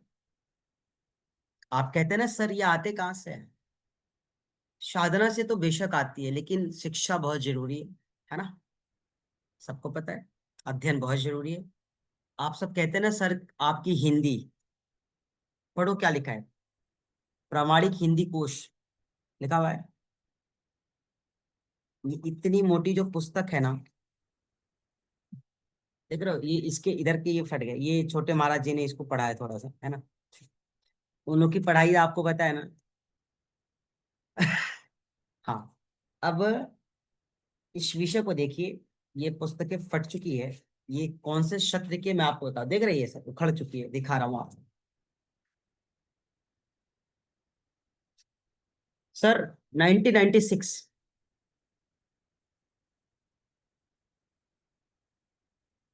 है ना, तृतीय संशोधित संस्करण है, 1996। अच्छा यहाँ पे तो दिख रही होगी ना 1996।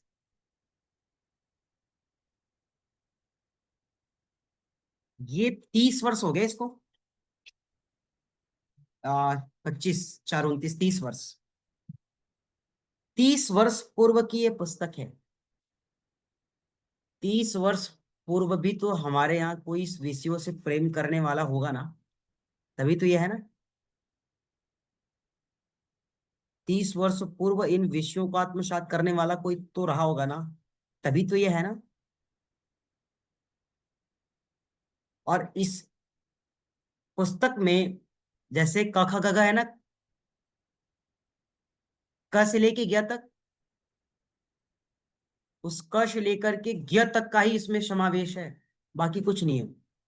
और क से अगर शुरू कर रहे ना, तो क से करीब 1000 मतलब उसके शब्द आएंगे, और उस 1000 शब्द के अनेक परिभाषाएं आएंगी।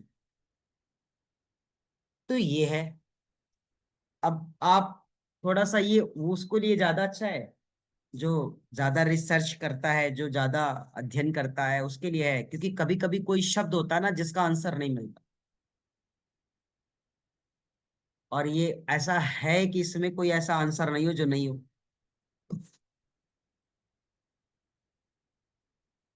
और शब्द भी इतने वेटेड शब्द है ना सर, ये आज के शब्द नहीं बताए, 30 वर्ष पूर्व लिखी गई ये पुस्तक है। यहाँ पे जो ग्रहण करने वाले हमारे कुल में जो भी रहे, तो कहीं ना कहीं हम उन्हीं के अंश या वंश हैं। कुछ तो भीतर का भी होगा, कुछ तो पूर्व जन्म का भी होगा संस्कार, और कुछ ये सारी चीजें सहयोग कर दे रही। तो पुस्तकें तो ऐसी ऐसी ही है, इसीलिए हम कहते हैं कि जो आपको हम बताना चाह रहे हैं ये गूगल पे नहीं मिलने वाला है, यूट्यूब पर नहीं मिलने वाला, और पुस्तकों में भी शायद नहीं मिलेगा। क्यों? 40 40 50 50 वर्षों की पुस्तकें कोई रखा है? आप बताइए, 30 वर्ष की पुस्तकें आप अपने घर में बहुत अच्छे से रखे हैं? शायद कोई घर होगा जहां अच्छे से रखी गई हो। और यह 30 वर्ष पूर्व की पुस्तक है, आज भी वैसे कितनी हिफाजत से रखी गई होगी इसको। सोचो आप, ये बिल्कुल काले हो गए, लेकिन ये वैसी की वैसी। ये तो 5वीं पीढ़ी ने इसको थोड़ा ज्यादा तरीके से अच्छे से पढ़ लिया, है ना। तो पीढ़ी की भी तो बात है ना, क्या करेंगे। हो सकता है वो अब अभी तक के सबसे अलग होने वाले हो, ये भी तो हो सकता है। ताकि ढेर सारी पुस्तकें रखी रहती है, हमेशा हाथ इसी पे क्यों जाता है? कुछ तो होगा। उस पे हाथ जा रहा है जो उठा भी नहीं सकते हो, उस पे हाथ जा रहा है जो घसका भी नहीं सकते हो, जो हल्की हल्की है उस पर हाथ जा ही नहीं रहा है, छोटी छोटी है जैसे अब ये सब छोटी छोटी, पतली पतली है, इस पर हाथ जा ही नहीं रहे उनके, हाथ तो उस पे जा रहा है। तो होगा कुछ। क्यों गरिमा बहन? इसलिए आप अपने को उस रूप में तैयार करें जहां आप 1000 से 1 लाख लोगों को अपनी तरह बना सकें, और उन्हें वो दे सकें जो आज तक उन्होंने कभी सोचा नहीं है, और आप उन्हें वो दीजिए जो दूसरों के लिए सहायक हो जाए, वो जिससे जुड़े वो सहायक हो जाए, ऐसा आप करें। ठीक है, तो आज के शब्द को यहीं पर आज का विषय समझ में आया कि नहीं आपको? ए भाई बोलो आप लोग, अगर नहीं समझ में आएगा ना, हम वो बेसिक जी प्राणायाम गुरुजी। पढ़ा के कक्षा जी कम गुरुजी। खत्म करेंगे आपकी। आप अगर नहीं बोलेंगे तो हम वही प्राणायाम पढ़ा देंगे जो सभी शिक्षक पढ़ा रहे भैया, है ना। पढ़ा करके हम लेके चले जाएंगे। हम इस तरीके से कारण सूक्ष्म और इस तरीके से परिभाषा नहीं देंगे, वैदिक परिभाषाएं। आप जब समझ ही नहीं रहे, बहाना बना रहे, ये नए संशोधित संस्कृत। अच्छा, हाँ, ठीक है, बिल्कुल सर, बहाना है। तो आप भी कुछ बोलेंगे तब हमें एहसास होगा कि हाँ आपको समझ में आ रहा है। हमको पता तो चले यहाँ पे जा रही है, यहाँ में हमें ये पता चलेगा यहाँ से जा रही, तो फिर हम क्यों बार बार वही चीजें देंगे। बोलिए विदुषी जी, सुन पा रही हैं? जी गुरुजी, आप प्राणायाम को समझने के लिए, गहन अध्ययन को समझने के लिए पूरे शरीर पे आए, शरीर से सूक्ष्म कारण, इसको आपने विख्यात किया कि हम उस लय को जब ब्रीथ लेते हैं तो समझ पाए कि हमारी ब्रीथ कहाँ तक कारण शरीर, स्थूल शरीर, सूक्ष्म शरीर तक जाती है। उससे हम अपनी परिवर्तन कर सकते हैं अपने हर कारण को। और स्थूल इसलिए शरीर आप ये में स्थूल शरीर को भी हम कारण शरीर और सूक्ष्म शरीर को रुई धागा, है ना, और वस्त्र, जी जी और फिर शरीर, और फिर जी संसार। जी कितने डायमेंशन हो गए? 5 पंच तत्वों से बना शरीर है। एक रुई हो जी गया, दूसरा धागा हो गया, तीसरा वस्त्र हो गया, चौथा शरीर हो गया, पांचवा संसार हो गया। हम्म। ये रिसर्च है, ये लिखा नहीं है कहीं, आप कर जो देना हमें इसको, आप लिख जो देना हमें इसको। जी जो हमें अंदर तक जाना है, रूई तक, वो क्या है कि हम शरीर के बाहरी भाग में भी संसार में पड़े हैं ना। अभी प्राणायाम से वो वहां तक जाने का ट्रैवल के लिए आपने ये एक्सप्लेन किया है, ये मुझे हाँ लगा। ठीक है, अच्छा है। ये सब आप पढ़ करके आप दूसरों को पढ़ा सकते हैं, ठीक है। तो आज के सत्र के लिए इतना ही, और हम सब फिर एक नई सत्र में मिलेंगे। और एक विशेष सूचना है, आज योग दर्शन की अंतिम कक्षा है ना। आज हमारा योग दर्शन का वह पाद जो है वह पूर्ण हो रहा है। और आज संगीत में और भजन के साथ रहेंगे सत्र। सागर सर है कि नहीं योग दर्शन में? है तो शायद। अगर आप लोग कहीं ट्रेवल में रहिएगा, कहीं भी रहिएगा ना, ऑफ ऑफ मतलब वीडियो ऑफ करके भी जुड़ जाइएगा अगर संभव हो सके तो, ठीक है। लेकिन कोशिश कीजिएगा कि आज जुड़ ले भाई। खुशी दो ही समय मिलती है, और लोगों को भी खुशियां दो तरीके से मिलती है। जब कोई आता है तब आदमी खुश होता है, और जब कोई जाता है तो भी लोग खुश होते हैं। ऐसा मत सोचिएगा कि जाने पे खुश नहीं होता। वही तो होगा ना जो कहेगा अच्छा हुआ चला गया ना, जब तक था तांडव मचाया था। वही तो होगा कि अरे आने पे बहुत खुशियां हैं। तो आने पे तो सभी आए थे, जाने पे गम नहीं मनाना है। इसलिए हमें फिर से अपने को प्रिपेयर करना है कि वो जो विषय था जिसको हम सब लेने आए थे, अब तक नहीं लिए, तो कम से कम चलो अंतिम दिन एक बार उसमें हम शामिल हो जाए। जैसे 364 दिन योग नहीं करते, 21 जून को जरूर योग करते हैं, समझ लेना, बस वैसे ही है ना। कि हाँ चलो हमने किया कि नहीं किया विषय वो नहीं है, आज कर लेंगे, ठीक है, चलेगा। तो आज की शत को ही विराम देंगे। हमारी डॉक्टर ऋचा सक्सेना बहन सुन पा रही हैं आप? आपका तो नन्हा बच्चा है, आप क्यों वीडियो ऑन करके, आप ठीक तो है ना वो? अच्छा ठीक। हम आज दोनों सुबह एक ही जल्दी फिर उठ गया था हम दोनों एक ही इसलिए रथ में मैंने सवार है, वीडियो ऑफ विदुषी कर बहन, है दी। ना। गुरु जी मेरा तो हो ही नहीं पा रहा है ये सुबह के चक्कर में। नहीं हो जाएगा, आप बहुत घबराइए मत, क्यों परेशान है, आपके तो बच्चे बड़े हैं। बड़े कहाँ है गुरु जी, एक तो 4 साल का अभी भेज के आ रही हूँ, मतलब बस में बैठाई हूँ पूरा रोते रोते। अरे देवी जी तो बड़े ही तो है, 4 वर्ष और 10 माह में फर्क है मैया। 10 माह वाला तो सो जाएगा गुरु जी, के लिए जो जाने वाला है वो अभी रोते रोते गया है देखिए।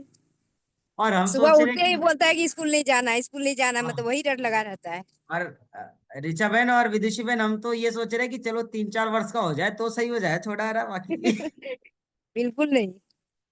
गुरु जी कोई मुझे तो बात यही नहीं लगता है शांति कि बहन। शायद 3 साल का हो जाएगा तो थोड़ा शांति हो जाएगी मुझे। हाँ कोई बात नहीं शांति बहन, आपकी ये साधना है, याद रखिएगा, ये आपके माँ के उत्तरदायित्व के नहीं, एक गुरु के और एक ईश्वर के और एक रियल सोल के दायित्व को भी पूरा कर रहा है, तो इसलिए आप सामान्य नहीं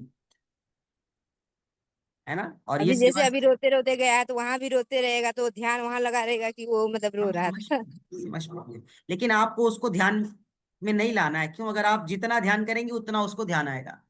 इसलिए आप उसको अभी छोड़ दिया ना, आप ये एहसास करो कि हमने गुरु की शरण में भेज दिया है, ऐसे हमने भगवान के भरोसे छोड़ दिया है, हमने भगवान के माथे छोड़ दिया है। अब भगवान तू संभाल, तेरी जैसी व्यवस्था हो तू देख। इस भाव के जी साथ आप घर पे जाइए आराम से, और चित्त को वहां से हटाइएगा, तो वो भी आनंदित रहेगा, आप भी आनंदित रहेंगे। और जरा सा जी थोड़ा ज्यादा केयर किया ना तो दोनों परेशान रहेंगे।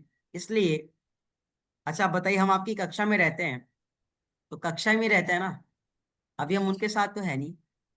अब वो भले शाम की कक्षा में घूमते टहलते चले आए किसी के साथ, वो विषय अलग है, अभी तो नहीं है ना। चित्त भी हमारा उनके पास नहीं है। आप सबके साथ है, आप सबके साथ हमारा शरीर और मन दोनों है। ऐसे ही आपने कहा, अब आप है ना उनको ईश्वर के हाथ, उन ईश्वर की शरण में भेज दिए, ऐसा विश्वास कीजिए, और उनको सोचिए कि अब आप संभालिए जैसे संभालना है, उनको कहिए, आप बाकी आगे का कार्य करिए, जी ठीक है। तो आज के लिए इतना ही, हम सब फिर मिलेंगे, और फिर कुछ सीखेंगे, नया सीखेंगे। उससे पूर्व आज की सत्र में शाम को सम्मिलित होंगे, और आगे की कुछ नए विशेष आयामों से भी परिचित होंगे, और नए उद्देश्यों से भी परिचित होंगे। देखो और एक और गुड़िया तैयार हो रही है ना, छोटी गुड़िया। हाँ, गुड़िया बहन की गुड़िया है ये ना, क्या बात है। ठीक है, शुभकामनाएं हैं इस प्यारी सी बच्ची को ना, बहुत अच्छा। और ये बच्चियां सौभाग्यशाली है कि बच्चे भी पढ़ रहे हैं और इनके माता पिता भी पढ़ रहे हैं, इतना सौभाग्य का विषय है। ठीक है, इनको भी हम सबकी तरफ से शुभकामनाएं हैं गुड़िया बहन, है ना। खूब। राधे राधे प्यारी योगिनी, आप तो बचपन से ही योग सीखो और है ना, तपस्विनी बन जाओ। मम्मी तो प्रयास कर रही है और आप बन जाना, है ना। हाँ ठीक है, तो सबकी शुभकामनाएं आपको ना, सभी की तरफ से ब्लेसिंग्स आपको, खूब ढेर सारा आशीर्वाद आपको प्यारी गुड़िया, है ना। ठीक है, तो आज के सत्र को ये विराम देंगे, हम सब फिर सांझ के सत्र में जुड़ेंगे। तब तक के लिए आप सभी स्वस्थ रहे, आनंदित रहे और शप्रसन्न रहे। किसी को प्रॉब्लम होगी, किसी को शब्द या फिर कोई विषय लिखना रहेगा, आप मुझे मैसेज कीजिएगा, या किसी को लगता है कि वो सारी चीजें नोट करनी चाहिए, नोट डाउन करनी चाहिए, तो मैं आपको बताइएगा, मैं आपको वीडियोज उपलब्ध कराऊंगा। ठीक है, गुरुजी सभी को वीडियो चाहिए। सभी को चाहिए। जी गुरुजी। हम सोच रहे हैं ना, हम वीडियो उनको दे जो कक्षा कर रहे हैं। मतलब तो हम लोग को तो चाहिए ही गुरुजी। हाँ, तो फिलोसफी सुन तो वही रहे ना, तो हम उनको दे। ठीक है, तो आप सब संपर्क कीजिएगा, है ना। ठीक है, प्रणाम गुरुजी, राधे कृष्ण। प्रणाम। जय श्री जगन्नाथ। प्रणाम गुरुजी।